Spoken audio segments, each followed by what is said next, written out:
Oh, do you happen to have a match?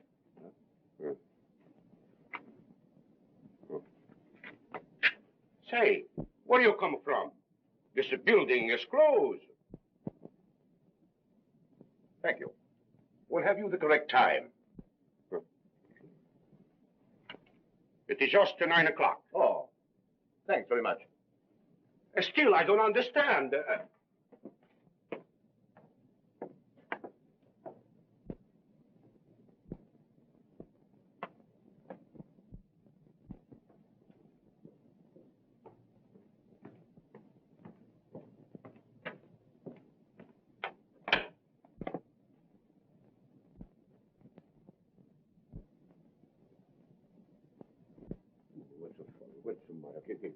What's your Briaco?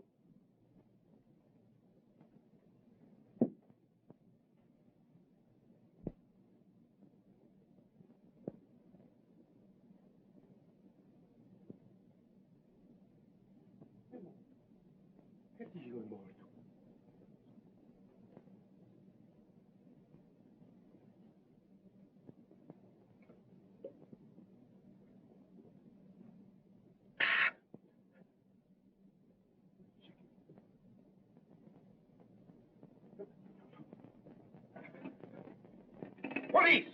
Police!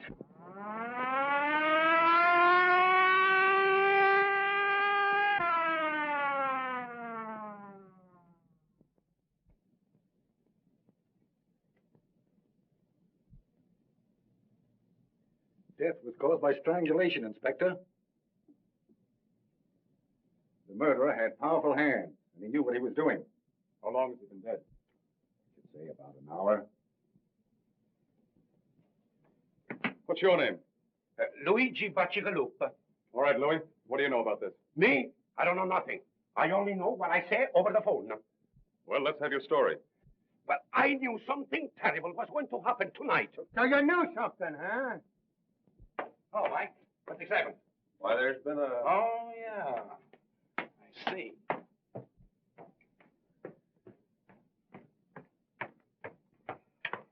Hello, Casey. Come on, Casey, give. I got a date with Inspector Riley. Sure you have. Only Riley don't know it. You go on in and tell him. Then he will know. Come on, scram. Now, you know Riley always lets me in on a murder. How'd you know this was a murder? Easy. I made a quick checkup on the population of the city and found out we were one short. Yeah? Well, if you don't get out of here, we're going to be two short. Ah, you admit it. I'd be victim number 2, so who was number 1?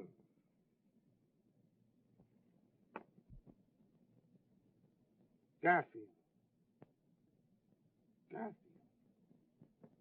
Where did I read something about him today? Now listen here. I remember.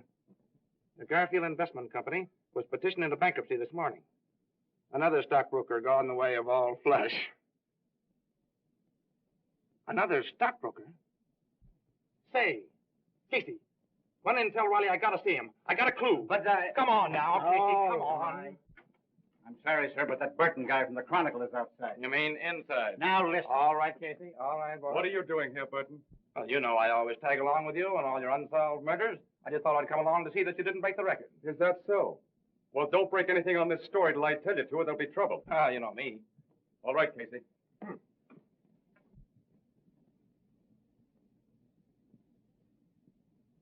Strangled, huh? Just like the other cases. Yeah, that's not the only similarity either. When the murderer was leaving the building, he asked the janitor for a match and the time. Yeah? The fourth case we've had just like this in a month. Clues are all the same, and they lead no place. I think we've got a clue. What do you mean? Has the fact taken residence in your cranium that Garfield is the stockbroker, and that the other 3 victims of the recent murder cases were also stockbrokers? Where does that get us?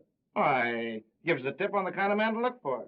Instead of wasting your time on thugs, you can concentrate on the clients, the Garfield, and the other stockbrokers.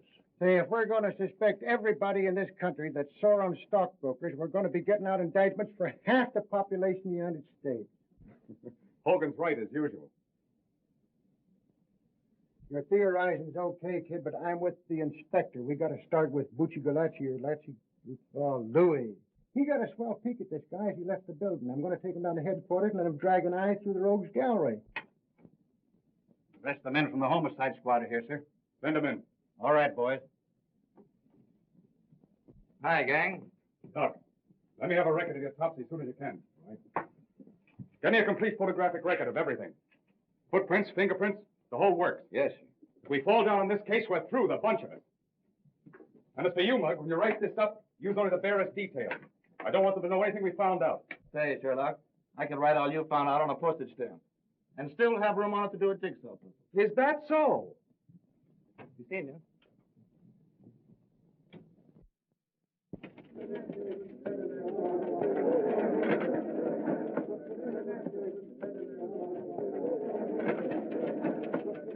And that the opening of the opera season was a brilliant success is shown by the number of socially and financially prominent people who attended. The beautiful Mrs. Leland Grace Switzer lent a charming present and was attired in a severe white evening gown covered by an ermine wrap. The lovely Miss Myrtle Hempstead was there also, and she wore a gown... Running pants, football cleats, and a spray of rhubarb. And a good time was had by all, because that worthless reporter from the Chronicle favored the gathering by his absence. As to what he was wearing, he was just wearing on everyone. How many times have I asked you not to spoil my record? About as many times I've asked you to marry me. Only up and up, Jerry. How about it? We get a place and raise some chickens? What do you say? Huh? Oh, Jack, I have so much to do. Go away. There you are. Marry me and I'll do all your work for you. I overheard the city editor say this morning that as far as your work was concerned, well, you better snap into it. Oh, yeah? For you, Miss Crane. Thanks.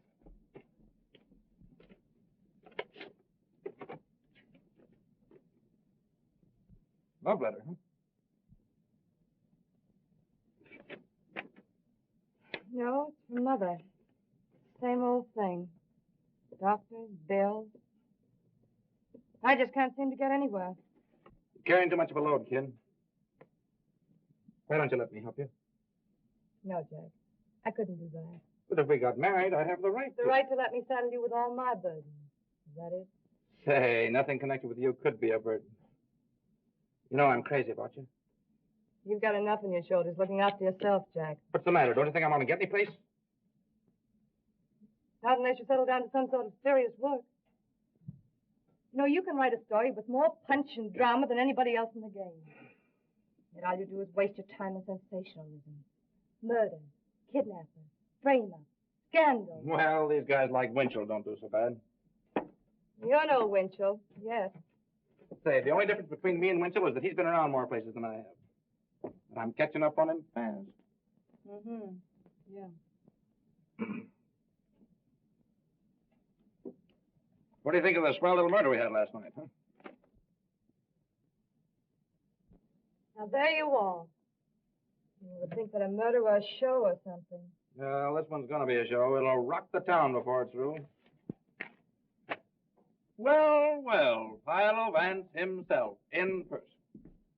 Good morning, Miss Crane. Good morning, Hogan. A little bit out of my precinct this morning, but I feel awful good just having solved the Garfield murder. You solved it. Why, you credit-snatching flatfoot. You know it was my idea to have the janitor look through the pictures in the morgue room. Say, if I hadn't agreed to Bucci Betsy Louis coming down to the Chronicle, what good would your hunch have been? You mean they've caught Garfield's murderer? Yeah, got him in jail now. Congratulations, Mr. Hogan. That was pretty quick work, wasn't it? So listen to me, they had that guy in the Who's Go 6 hours sooner. Say, what's the matter with you? I come down here to tip you off to a scoop and you treat me like a relative or something. All right, how much is it going to cost me? That is outside my car and my next year's salary. No, I just wanted to see if you got the name right. Terrence Aloysius Hogan. All right, Hogan. You're not a bad guy. I guess you deserve a break. Yeah, spell that middle name right. It's Aloysius. Aloysius. Sure. How could I miss it? Aloysius. On the way down, I picked up a picture. Thought you might need it. Oh, yeah, I forgot about that. I could have got one from the morgue room, but probably there's a later picture. Yeah, that's a later one. It's Say, what is this? I thought you were going to give me a picture of the murderer. Why, if we print this, they'll prosecute us for libel in the human race. Why don't you let Miss Crane run it in the society column? Hey, listen. When Riley hears about this, you won't get within 10 miles of the next murder. All this guy does is run around solving crimes and taking the credit away from the police.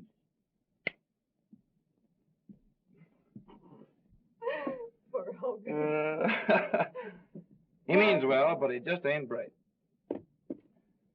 Say, kid, what do you know about this big shot Breen, anyway? You mean Jerome Breen? Yeah, that's the baby. He's been giving the socialites an awful play lately. More on your line than mine. Well, I haven't got time to look him up in the files just now. Let me see. He came to town about 2 years ago. Mm-hmm. Bought the Tucker estate. Mm. Everybody likes him. He's given thousands of dollars to charity and all that sort of thing. Boy, what a yarn for the front page this'll make. What's Breen been doing to get himself on the front page? Oh, he's the guy that killed Garfield and a few others, probably. Jack, that's ridiculous. Jerome Breen isn't the sort of man who would murder anyone. No? Well, Louis, the janitor, possibly identified him as the man who was prowling around the building the night Garfield was strangled. Have you seen Mr. Breen? What does he say? Sure, I was with the squad when they picked him up. Naturally denies it, they always do. Jack, I think it's terrible to arrest a prominent man like Mr. Breen on so little evidence. Yeah?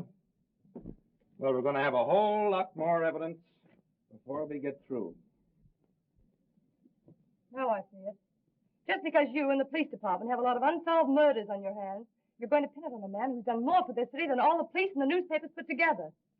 Say, why are you so hot for this fellow Breen, anyway? Because I know all the good he's done. His donations to charity, orphanages, hospitals. Yeah, that's the new gag nowadays. Charity covers a multitude of murders. It says here the man the janitor identified spoke to him, right? Right. Well, perhaps you're forgetting the fact that Jerome Breen is both deaf and dumb. No, I know all about that. I interviewed him once.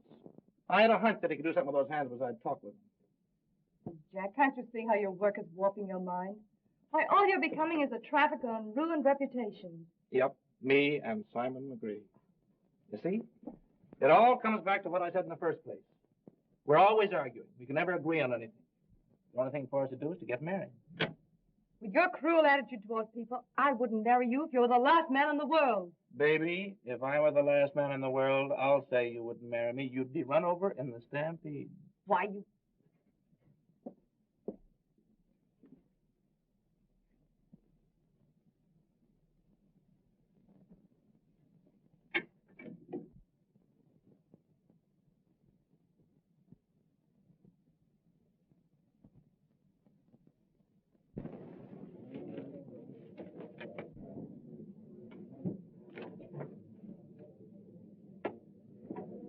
Evidently, the prosecuting attorney is considerably worried.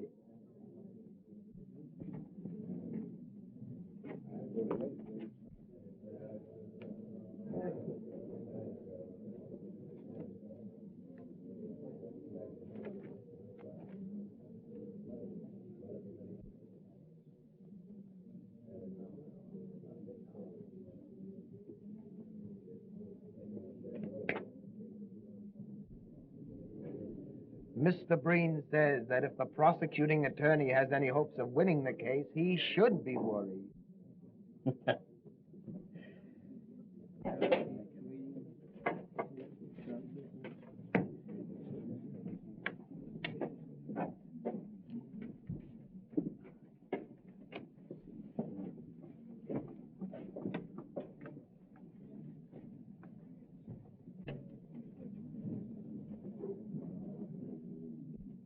Jerry, look, if that guy can't hear what people are saying to him, I'll eat my hat.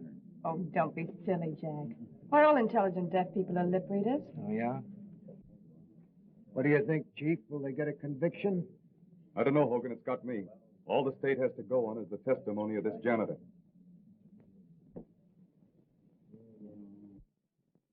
And every woman in town believes he's innocent. I was talking to the president of the Ladies' Auxiliary, and even she said that this trial was nothing more than persecution. Well, I don't blame them. They've been reading those soft soap articles of yours about poor Mr. Breen. But what about your stories? Calling him the Sphinx and everything. Well, Hey, the Supreme Court of New York now in session. The Honorable George Warren, Judge, presiding. Be seated. Continue. And when I have found the body, I call for the police. If you were to see this man again, would you recognize him? Sure. I have seen him again. You have? Where? Right in this place. Order. Will you point him out to us, Luigi? Sure. That's him, down there.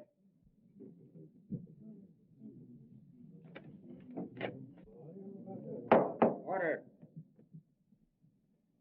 You're quite sure that you couldn't be mistaken? Sure. I saw him with my own eyes, and I heard him with my own ears. That's all. Your witness.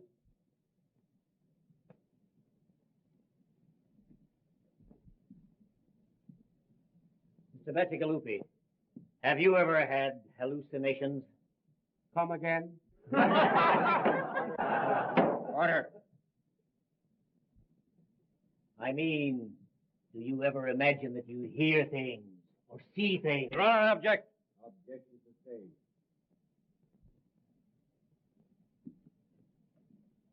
Mr. Bacigalupi, you are positive that you heard Mr. Breen speak to you? Yes, sir.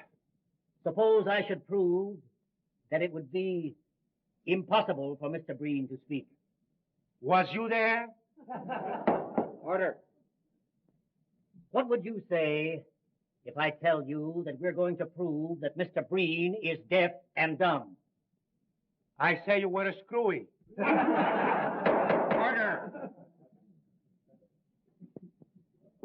You take a drink now and then, don't you? Sure. I have the cold almost all of the time. It was cold the night of the murder, as I recall. Maybe you took a few drinks of whiskey to warm you up. No, sir. No. Think now. That was 6 weeks ago. How can you be so sure? You mean I am sure that it wasn't a whiskey? Yes. I never took a drink of whiskey in all my life. What? It was a gin. Order. That'll be all. Yeah. Your witness, Mr. Prosecutor. Is that all with this witness? No more questions. You are excused. Huh? Thank you. Mr. Breen, can you tell us where you were on the night of the murder? Mr. Breen says that he was at home, in bed. Now, Mr. Breen, can you tell us of anybody who saw you at home on the evening in question?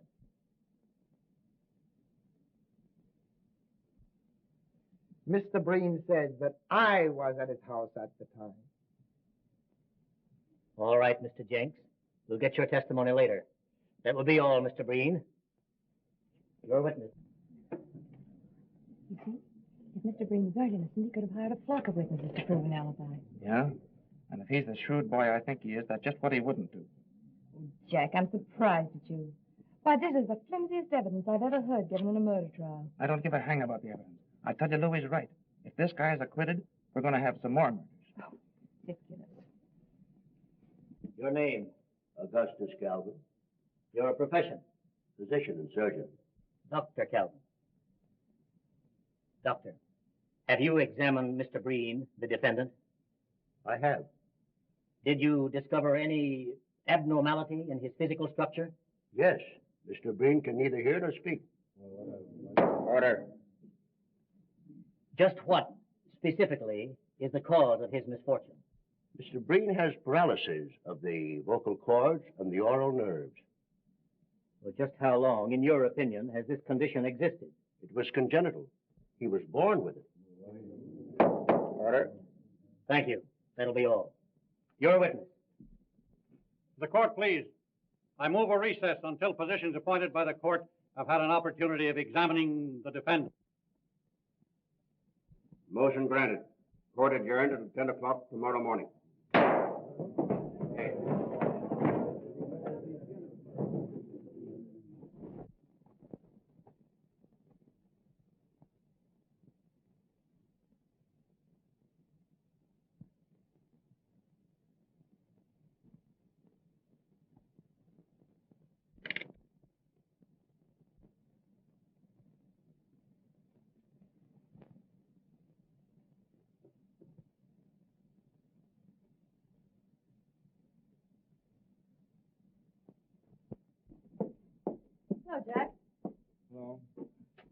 I'll bet you're enjoying that more than any story you ever wrote.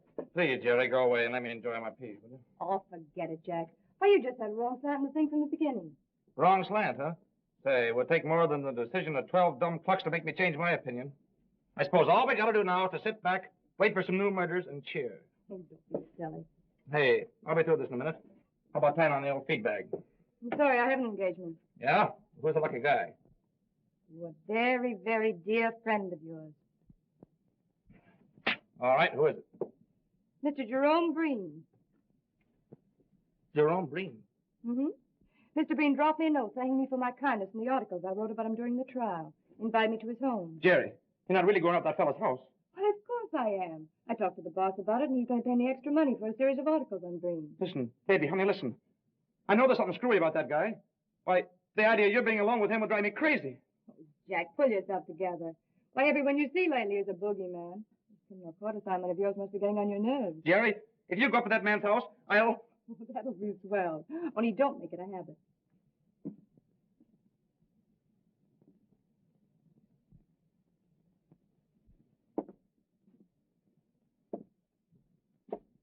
You, Mr. Burton?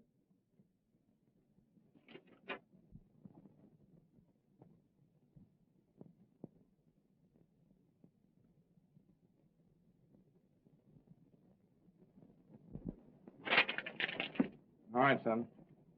Say, Mr. Burton, there's a question I've been wanting to ask you for a long time. Go ahead, shoot. I know all the answers except the right one. Well, you see, I sort of been wanting to become a great reporter, and I'd like to know how to begin. Well, son, when you find out how to begin to be a great reporter, let me know. And I'll start with you.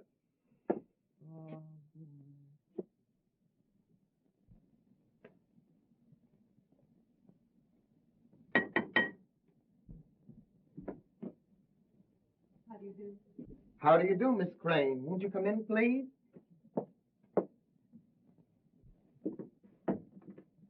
If you please.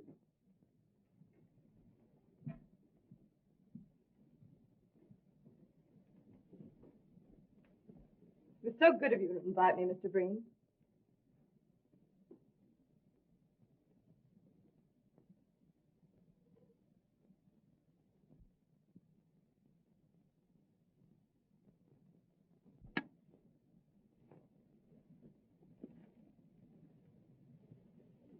Lovely house you have here.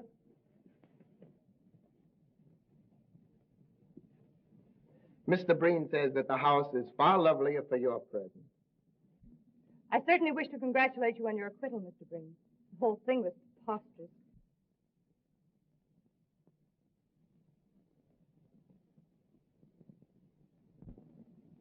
Mr. Breen says that your articles in the Chronicle were more effective than anything else in showing how preposterous the accusation really was. My. If these compliments continue, I'm sure I'm going to be so conceited I won't be able to write a good interview.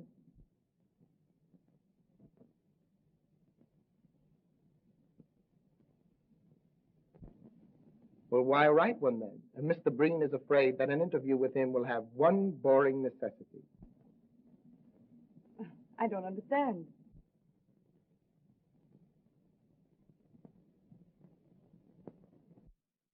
You will be compelled to talk about him when he feels it would be much more interesting to talk about you.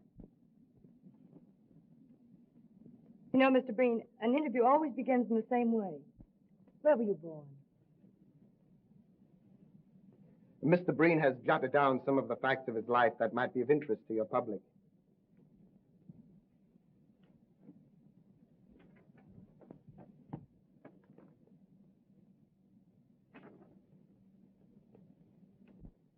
You may use the material in any way you see fit.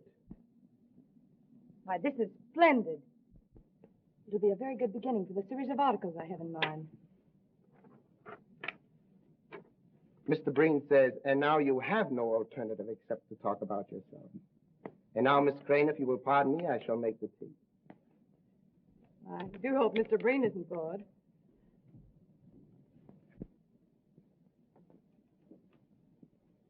Hey, Tony, Yes, sir. fill him up again. This, 3 points and 2 fifths. Pretty good, eh? Okay,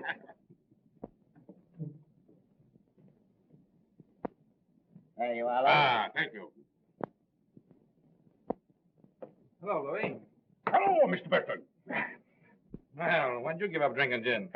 Me first drink the wine, then the prohibition she comes, and me and all the good American citizens drink the gin.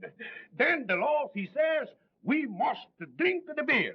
So me, Luigi Bacigalupe, drink the beer. Have one on me, huh? No, thanks. I'm not drinking. Kind of worried. What are you worried about? I am worried too.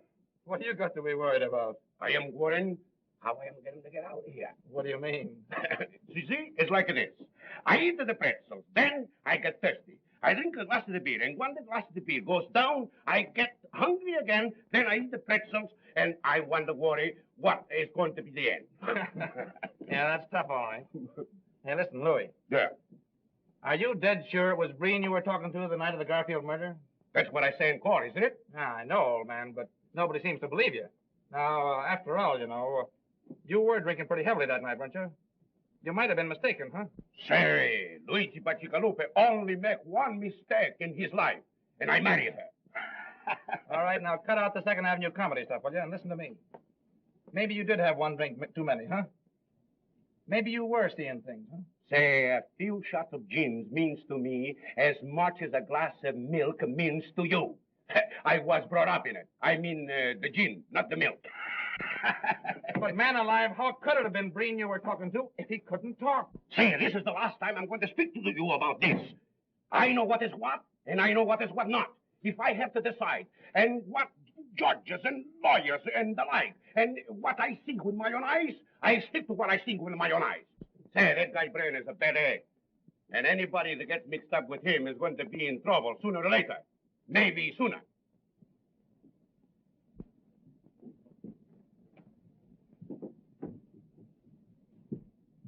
I don't believe Mr. Breen was expecting you, Mr. Werner.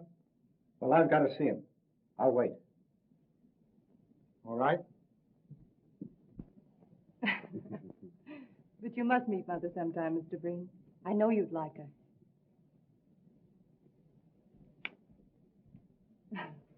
Mr. Werner's calling.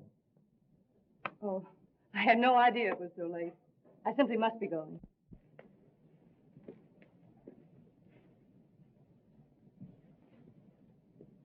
Mr. Breen says he hopes you will come often. He is very lonely. You're very kind. And it is so restful here. I'm afraid I'll wear out my welcome. Thank you. Goodbye.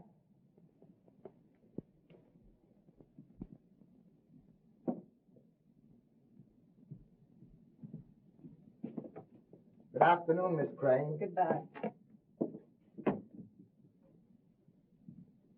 I think Mr. Breen will see you now. You bet he'll see me. If he knows what's good for him.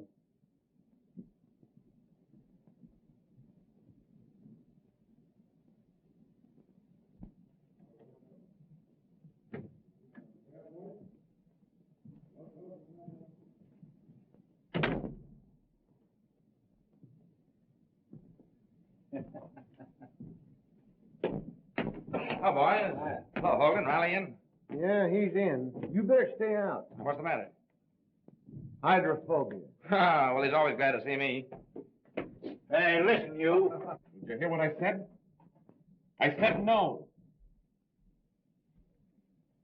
Well, go ahead. Make it snappy. What do you want? Me?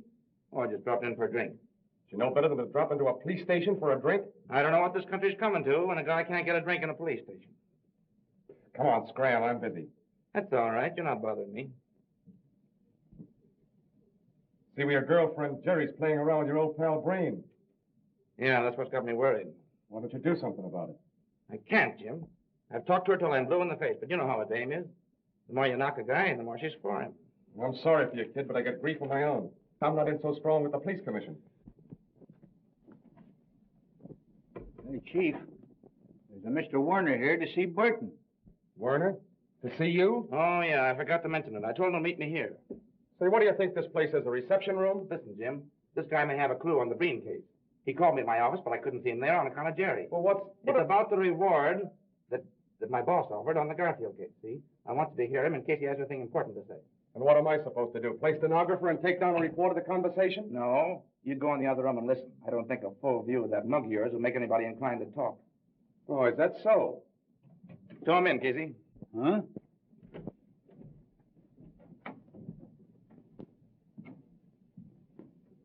Hello, Mr. Warner. All right.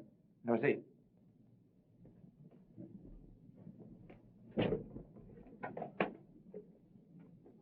I hope you don't mind my asking you to come here, but you see, there are reasons why I couldn't have you at the Chronicle. No privacy. It's all right with me. Besides, you might need the cops before you get through. Yeah. Well, Mr. Winter, what do you know? What do you know about Breen? Ain't I know anything about Breen. I'm only a stockbroker's clerk. But I keep my eyes open. Yeah, but I thought that... I said I knew somebody connected with the Garfield murder. And maybe a few others. Well, as I told you over the phone, if you give us the right tip, there's $5,000 in it for you. Now get this, Burton. I've got a date tonight with a certain party. If he treats me right, there's no story. Well, where do I come in? You're going to be at my house at 8:30 tonight. $5,000.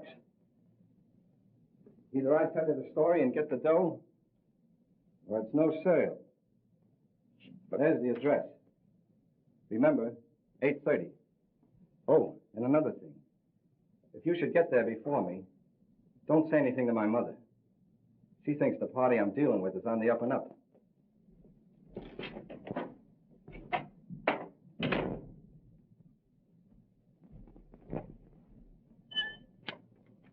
Well? We'll be there tonight at 8:30.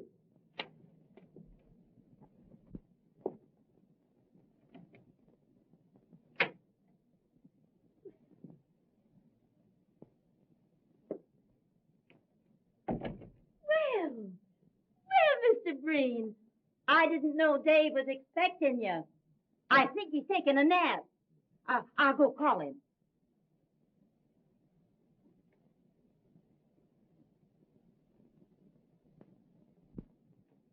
Oh, yes, upstairs.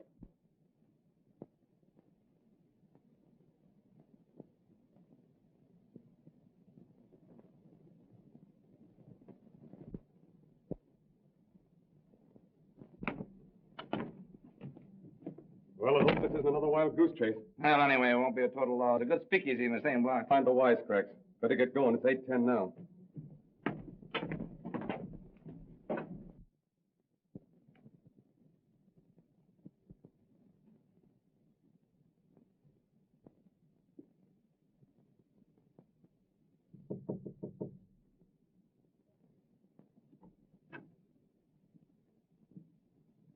Mrs. Werner, do you happen to have the correct time?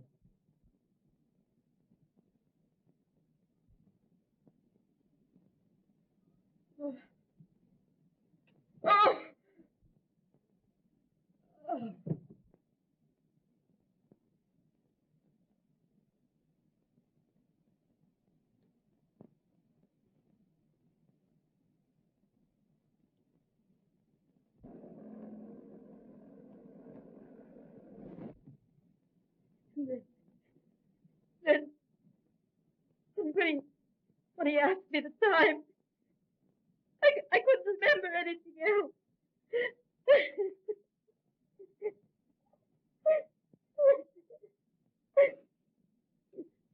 Oh, let me go up to him. No, you mustn't do that, Miss Werner, please.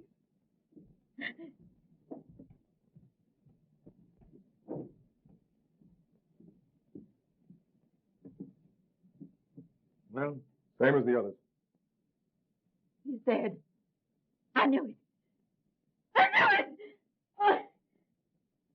Oh.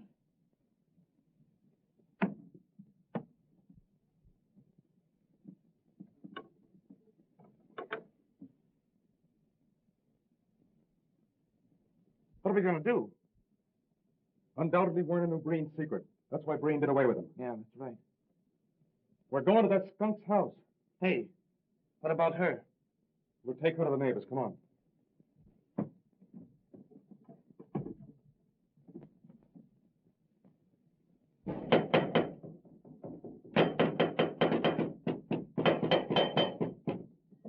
Breen. Why, he... All right.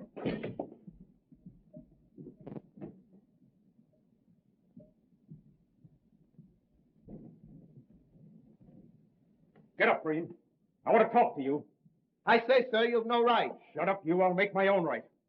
Breen, you murdered Werner. We've got the goods on you. Mr. Breen says you'll talk to him civilly or you'll leave his house. I'll talk to him civilly with a poke in the snoot. Breen, a man named Werner was murdered tonight. His mother will testify that you did it.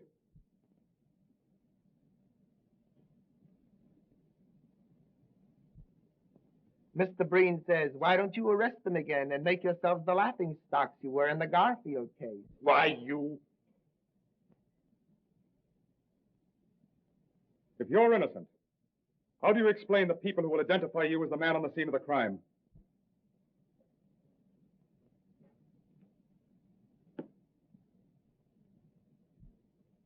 Mr. Breen says, if you look at the matter calmly, it is easily explained. The watchman on the Garfield case was obviously drunk and might have identified anyone. And Mrs. Werner, after her son was murdered, probably had an hallucination caused by what she'd been reading in the papers.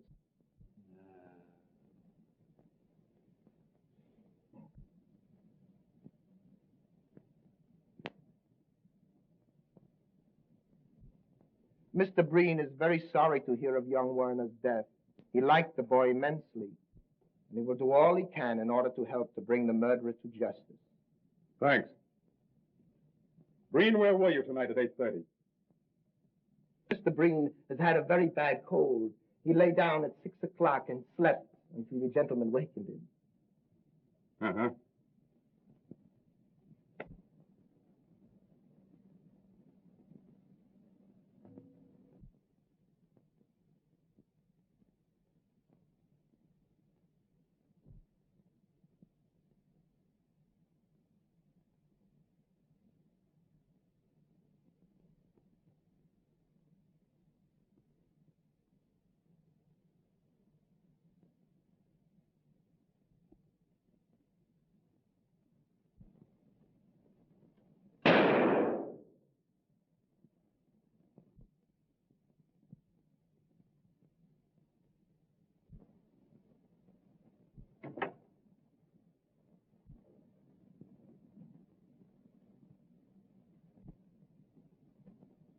Say, why should Breen have a piano if he can't hear music?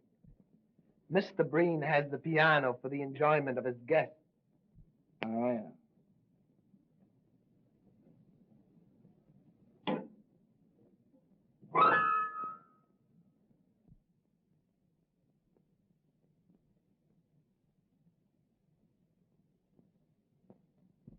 Come on, Jack. There's nothing else for us to do here. Good night, Mr. Breen. I'm sorry we disturbed you.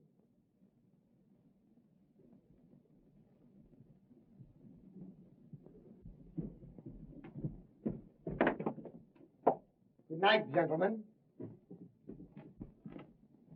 Say,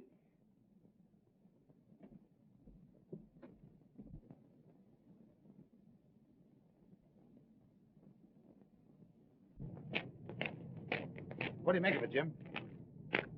I'd like to know how he could hear that piano when I couldn't get a tumble out of him firing off a gun. What makes you think he could hear me at the piano? I was watching him. He heard you all right. Where does that get us? It gives me an idea. I'm going to sleep on it, and if I feel the same way in the morning, I'm going to bring the squad over here for a showdown. Yeah, but Chief. See me at my office at 9 o'clock in the morning. Well, listen, can't you give me a tip of some kind? Don't want to discuss it. That's all I've got to say. Well, now, listen, you know, I've been...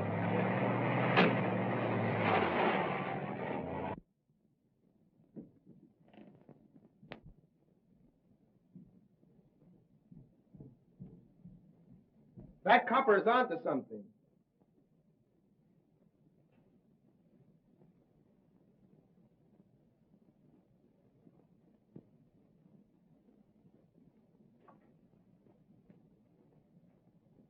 I also found out that reporter guy is sweet on the crane dame. If you don't look out, you're going to spoil a swell racket just on account of a skirt.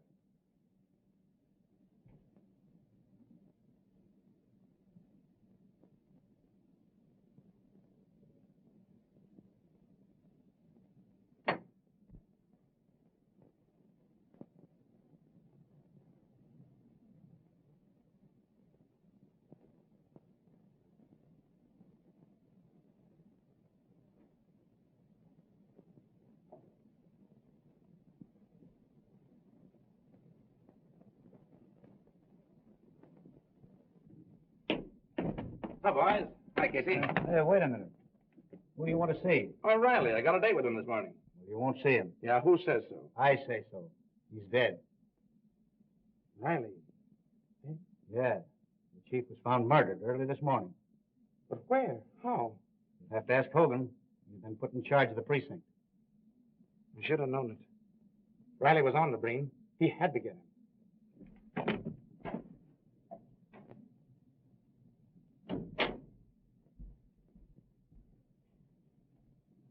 Hogan, how did it happen? Tell me about it. Riley's wife found him in bed, 7 o'clock. Strangled like the other guys. How could the murderer get to him? Easy. Alleyway and a fire escape leading to his bedroom window. Now I know it's Breen. Yeah? What are you going to do about it? Can't get anything on him.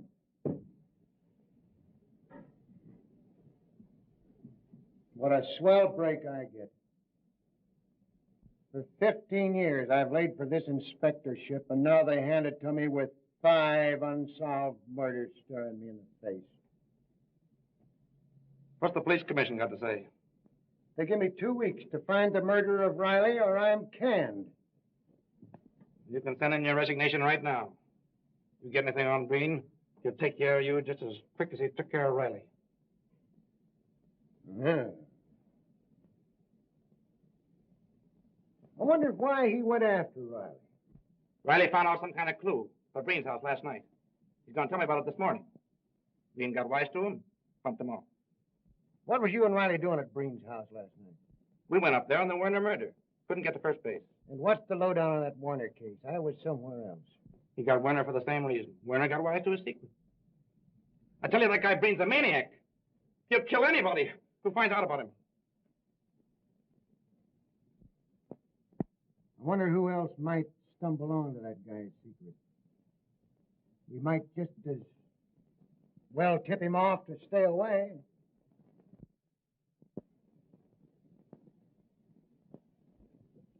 Jerry Crane. What about her? I mean, she's been seeing Breen all the time. She might stumble onto his secret. I thought she was your girl. She used to be until this guy started working on her, hypnotizing her. I gotta do something. Say, wait a minute. Let me talk to her. I got away with these things. Yeah, all right. Say, give me the Chronicle right quick. Yes, we know, but don't you realize the danger you're in? I'm sorry, Mr. Hogan, but I can't see it that way. I know Mr. Breen better than any of you. He couldn't possibly be guilty of the things you're talking about. But, Jerry, dear, don't you understand? We've been working on this thing. We can see things you can't. Jack, you should know better. When people go snooping around with wild ideas in their minds, the first thing you know, they begin to believe them. As a matter of fact, you're asking me to believe the rottenest things about one of the finest men I've ever met. We're not asking you to believe a thing. All we want you to do is to stop associating with Breen. What do you mean, associating with Breen? Well, everybody's been talking about it. It's even been in the newspapers. All these visits you've been making to his house. Which only means that the gossipers and columnists in the other papers are following in the footsteps of Mr. Burton of the Chronicle. You're very foolish. Risking your life for a woman's whim. Why, this is no whim, and Jack knows it very well. I'm writing a series of articles on Mr. Breen. I'm being well paid, and I need the money badly. All right, then. Chuck your articles. I'll give you what you need. We've been through all that, Jack. How many more articles have you got to write? You've written a dozen now for a guy who doesn't even write a short obituary. Well, that's really my business. Supposing I make it my business. Now, see here, Mr. Burton. I like Mr. Breen, and I'm going to see him whenever I want to. But, Jerry, listen, honey. Don't go now. Have dinner with me and talk it over. As a matter of fact, I'm having dinner with Mr. Breen. What? Don't you realize that bird has bumped off 2 men in the last 24 hours? Don't that mean anything to you? What? Yes.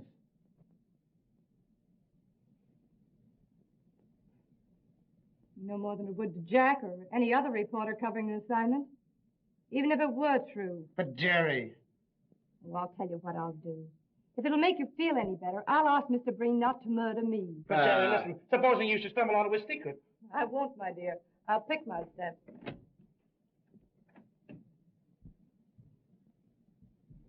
Hogan, I don't care what she says. She's liable to go up to the house tonight and never be heard of again. Send Casey in here. We've got to do something. Calm down now and let me handle this, will you? You want me, Chief? Yeah, I want you and Sullivan to watch that Breen house. Jerry Crane's going over there tonight. If anything suspicious happens, telephone me here. Oh, thanks, Hogan. You're a pal. I'll go along with the boys and help them cover the house. Yeah, and I'm going to get into a jam over this. Against the commissioner's order to have anybody watching us is suspected of a felony. Felony? Say, what do you think this is, a picnic? I don't like dames. I never did like dames. I'm going to get canned for protecting one when I ought to be giving her a good swift kick in the slacks. You're right, Chief.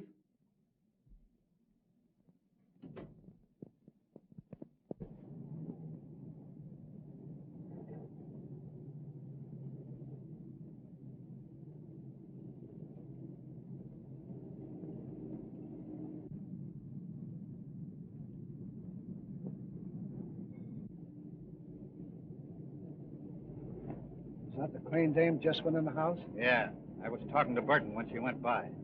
Just our luck. She's a good-looking dame. We're liable to have to wait here for hours. Well, it's Hogan's orders. We better keep circling the block.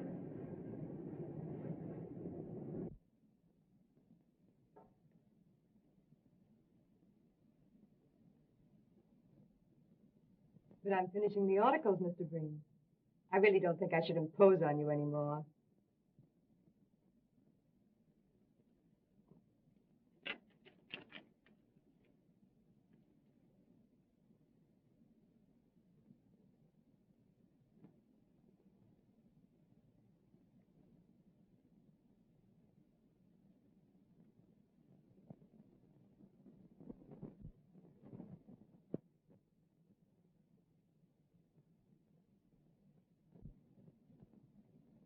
I can't see any reason why I should stop coming up here.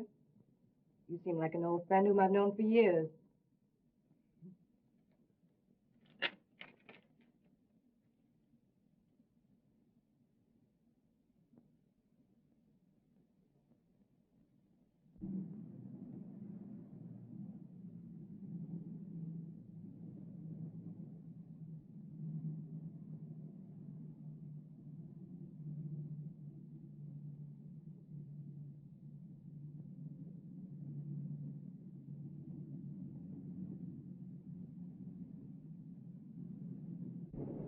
Got a cigarette, Casey? Sure.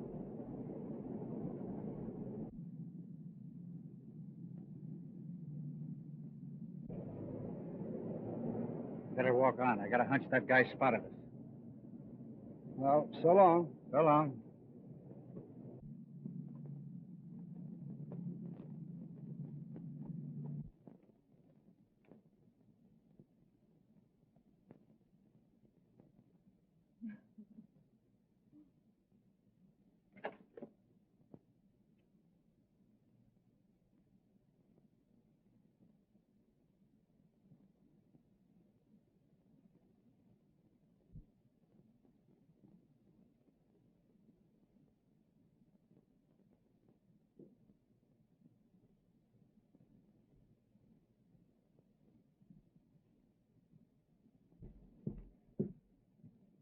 I told you about that dame.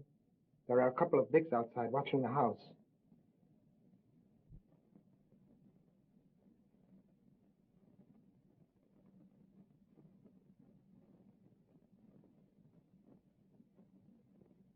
I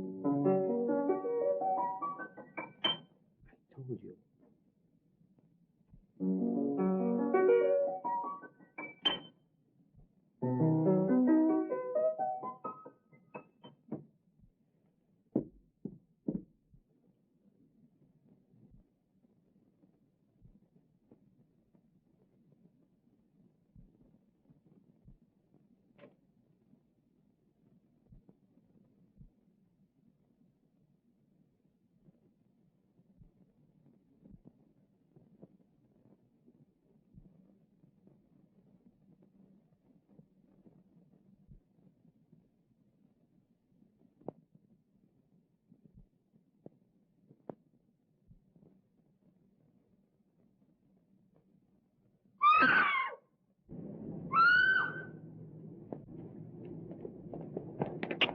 Fort Hogan.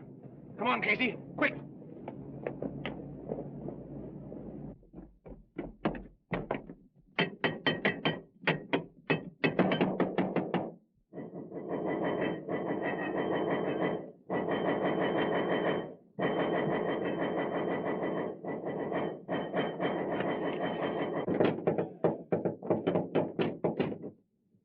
A gentleman. Get in there.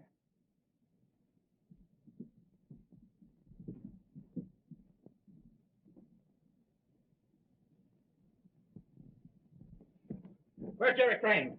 Now listen here, you shut up. What have you done with it? Casey, I'm going to search the house. Keep these two birds covered. Right.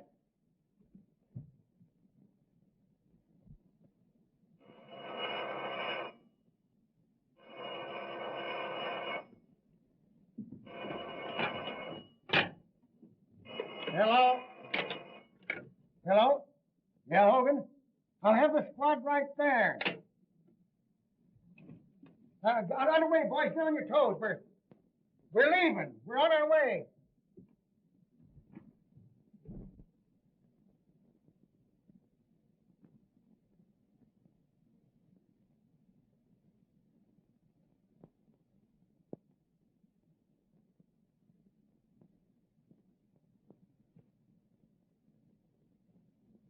Hey, do you think I'm going to believe any of that junk you've been writing? Now, look here, I'm going to get the truth out of you if I have to choke it out of you. Any luck? Not a sign of her anyplace. The joint's empty. What's he say? Oh, that guy can lie fast as he can write. He says Miss Come here at all tonight. Didn't you tell him we saw her come in? Yes, he says that's a maid, and she went out the back door. Say, if you know what's good for you, you'll come across. The minute I find out anything's happened to that girl, you'll be on the business end of a bullet.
Hey, can that racket. You just ain't got no ear for music. Besides, I think a lot better when I play. Yeah? Say, I got a hunch I've got the secret of this mystery right at my fingertips. I tell you, Jerry's right here in this house. Yeah, that's right.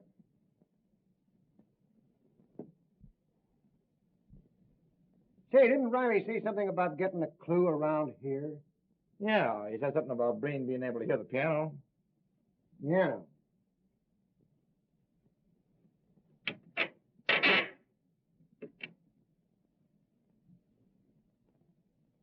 Well, I don't know what kind of a clue he'd get out of that. Yeah. Whoopsie.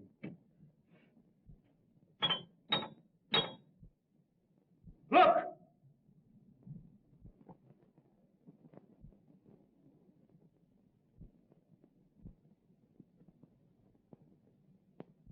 Get that guy!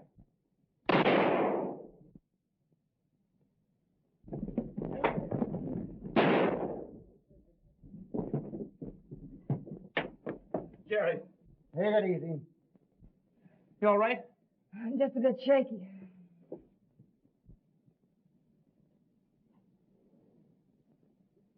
Yeah, you take it easy there, boy. Oh, I told you not to trust this fellow, didn't I? Thought you said she wasn't here. The other guy's dead, Chief. Yeah? Watch him.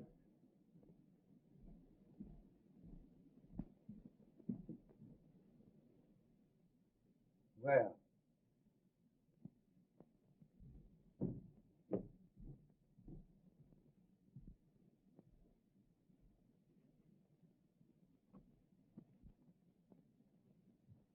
They're just like as two peas in a pod.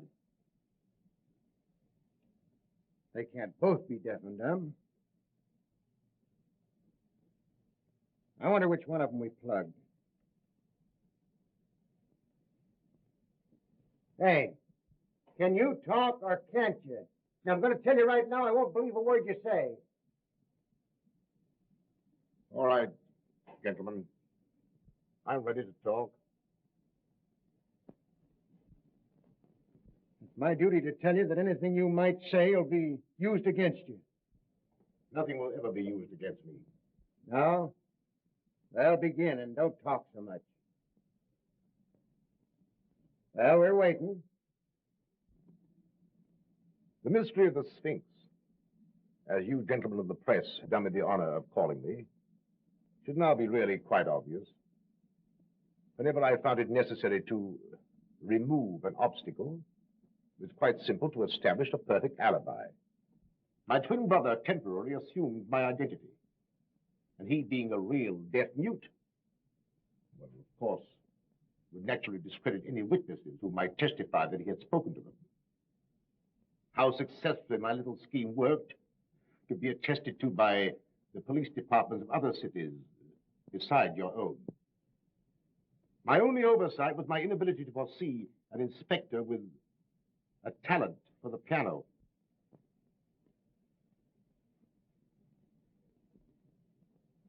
So you admit that you got Garfield, eh? Unfortunately, I did.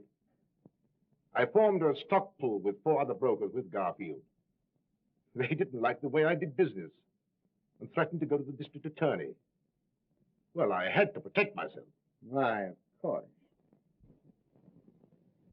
And Werner and Riley, what about them? Werner was a skunk. He tried to double-cross me. Riley got suspicious about the piano. And Jenks, was he in on this? Where is that guy? Jenks is miles away by now. Suppose you ask him. You won't talk, eh? Well, suppose we get going before you get a chance to get miles away. Snap 'em on him.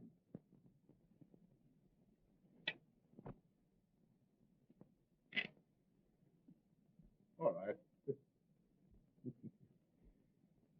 I'm ready.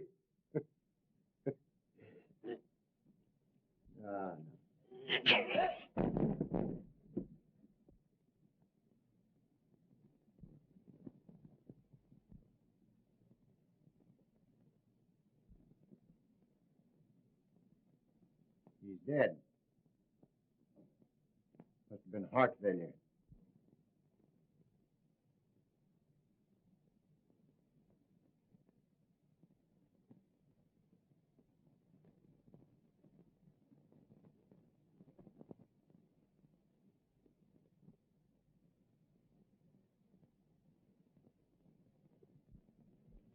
There you are. Careful. What's that, a souvenir? That's how he died. Poison. What are you trying to do, kid me? It's a medieval poison ring. If you press it right, the plunger comes out and pricks the finger. Oh. You know, I suspected something like that all the time. Yeah. Sullivan, take care of that, will you? And, Jack, I guess I've been pretty stupid. Well, I'll let it go this time, but from now on, I'm wearing the brains in this family. This family? Well, aren't you working a little fast? You bet I am. We're getting married. I'm going to raise chickens. You're going to raise... How about it, Mama? All right, boys, I'll see you pretty quick. You take care of it. Oh, excuse me. All right, I'll go on. Well, Inspector, I guess you keep your job after all, huh? Yeah. I'll keep the job.